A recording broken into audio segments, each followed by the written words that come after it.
Near a great forest there lived a poor woodcutter and his wife, and his 2 children. The boy's name was Hansel and the girl's Gretel. They had very little to bite or to sup, and once, when there was great dearth in the land, the man could not even gain the daily bread. As he lay in bed one night thinking of this, and turning and tossing, he sighed heavily, and said to his wife, "What will become of us? We cannot even feed our children, there is nothing left for ourselves." "I will tell you what, husband," answered the wife, "we will take the children early in the morning into the forest, where it is thickest, we will make them a fire, and we will give each of them a piece of bread, then we will go to our work and leave them alone, they will never find the way home again, and we shall be quit of them." "No, wife," said the man, "I cannot do that. I cannot find in my heart to take my children into the forest and to leave them there alone, the wild animals would soon come and devour them."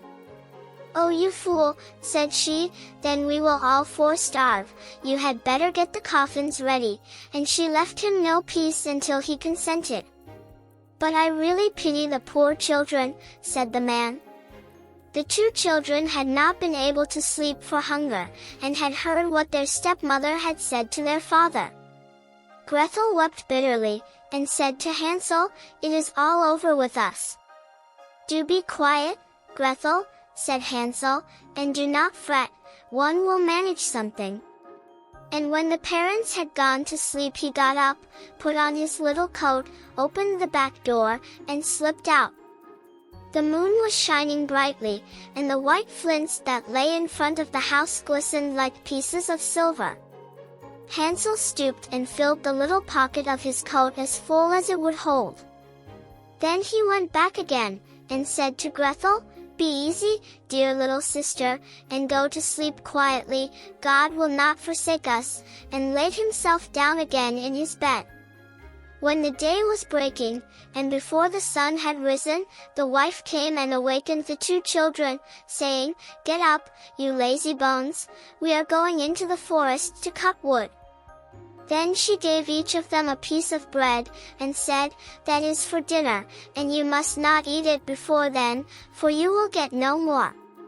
Gretel carried the bread under her apron, for Hansel had his pockets full of the flints. Then they set off all together on their way to the forest.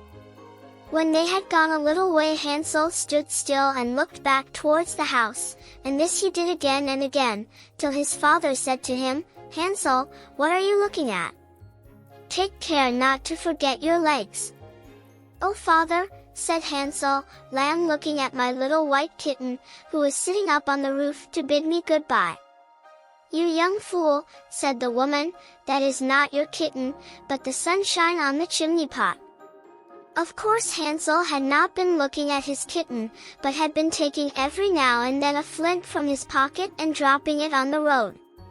When they reached the middle of the forest the father told the children to collect wood to make a fire to keep them warm, and Hansel and Gretel gathered brushwood enough for a little mountain jay, and it was set on fire, and when the flame was burning quite high the wife said, "Now lie down by the fire and rest yourselves, you children, and we will go and cut wood, and when we are ready we will come and fetch you." So Hansel and Gretel sat by the fire, and at noon they each ate their pieces of bread. They thought their father was in the wood all the time, as they seemed to hear the strokes of the axe, but really it was only a dry branch hanging to a withered tree that the wind moved to and fro. So when they had stayed there a long time their eyelids closed with weariness, and they fell fast asleep. When at last they woke it was night, and Gretel began to cry, and said, "How shall we ever get out of this wood?" But Hansel comforted her, saying, "Wait a little while longer, until the moon rises, and then we can easily find the way home." And when the full moon got up Hansel took his little sister by the hand, and followed the way where the flint stones shone like silver, and showed them the road. They walked on the whole night through, and at the break of day they came to their father's house. They knocked at the door, and when the wife opened it and saw that it was Hansel and Gretel, she said, "You naughty children, why did you sleep so long in the wood? We thought you were never coming home again." But the father was glad, for it had gone to his heart to leave them both in the woods alone. Not very long after that there was again great scarcity in those parts, and the children heard their mother say at night in bed to their father, "Everything is finished up, we have only half a loaf, and after that the tale comes to an end. The children must be off, we will take them farther into the wood this time, so that they shall not be able to find the way back again, there is no other way to manage." The man felt sad at heart, and he thought, it would better to share one's last morsel with one's children. But the wife would listen to nothing that he said, but scolded and reproached him. He who says a must say be too, and when a man has given in once he has to do it a second time. But the children were not asleep, and had heard all the talk. When the parents had gone to sleep, Hansel got up to go out and get more flint stones, as he did before, but the wife had locked the door, and Hansel could not get out. But he comforted his little sister, and said, "Don't cry, Gretel, and go to sleep quietly, and God will help us." Early the next morning the wife came and pulled the children out of bed. She gave them each a little piece of bread, less than before, and on the way to the wood Hansel crumbled the bread in his pocket, and often stopped to throw a crumb on the ground. "Hansel, what are you stopping behind and staring for?" said the father. "I am looking at my little pigeon sitting on the roof, to say goodbye to me," answered Hansel. "You fool," said the wife, "that is no pigeon, but the morning sun shining on the chimney pots." Hansel went on as before, and strewed bread crumbs all along the road. The woman led the children far into the wood, where they had never been before in all their lives. And again there was a large fire made, and the mother said, "Sit still there, you children, and when you are tired you can go to sleep. We are going into the forest to cut wood, and in the evening, when we are ready to go home we will come and fetch you."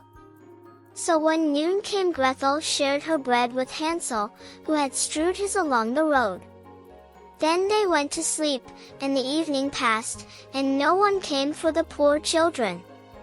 When they awoke it was dark night, and Hansel comforted his little sister, and said, "Wait a little, Gretel, until the moon gets up, then we shall be able to see the way home by the crumbs of bread that I have scattered along it." So when the moon rose they got up, but they could find no crumbs of bread, for the birds of the woods and of the fields had come and picked them up. Hansel thought they might find the way all the same, but they could not. They went on all that night, and the next day from the morning until the evening, but they could not find the way out of the wood, and they were very hungry, for they had nothing to eat but the few berries they could pick up. And when they were so tired that they could no longer drag themselves along, they lay down under a tree and fell asleep. It was now the third morning since they had left their father's house. They were always trying to get back to it, but instead of that they only found themselves farther in the wood, and if help had not soon come they would have been starved. About noon they saw a pretty snow-white bird sitting on a bough, and singing so sweetly that they stopped to listen. And when he had finished the bird spread his wings and flew before them, and they followed after him until they came to a little house, and the bird perched on the roof, and when they came nearer they saw that the house was built of bread, and roofed with cakes, and the window was of transparent sugar. "We will have some of this," said Hansel, "and make a fine meal.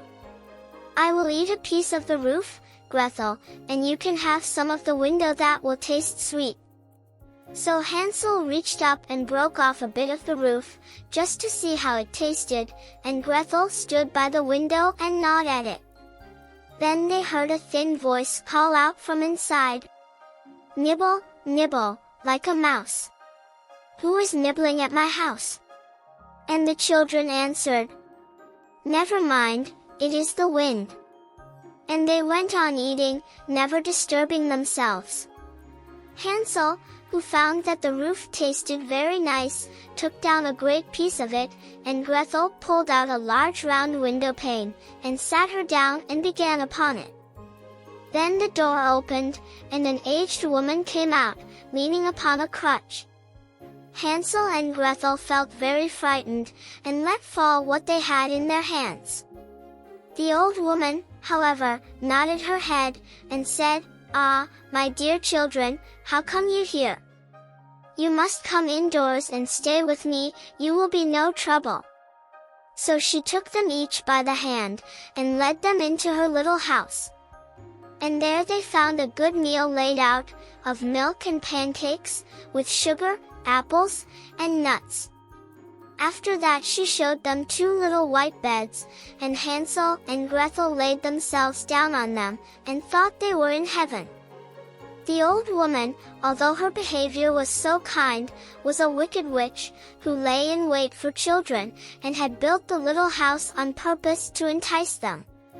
When they were once inside she used to kill them, cook them, and eat them, and then it was a feast day with her. The witch's eyes were red, and she could not see very far, but she had a keen scent, like the beasts, and knew very well when human creatures were near. When she knew that Hansel and Gretel were coming, she gave a spiteful laugh, and said triumphantly, "I have them, and they shall not escape me."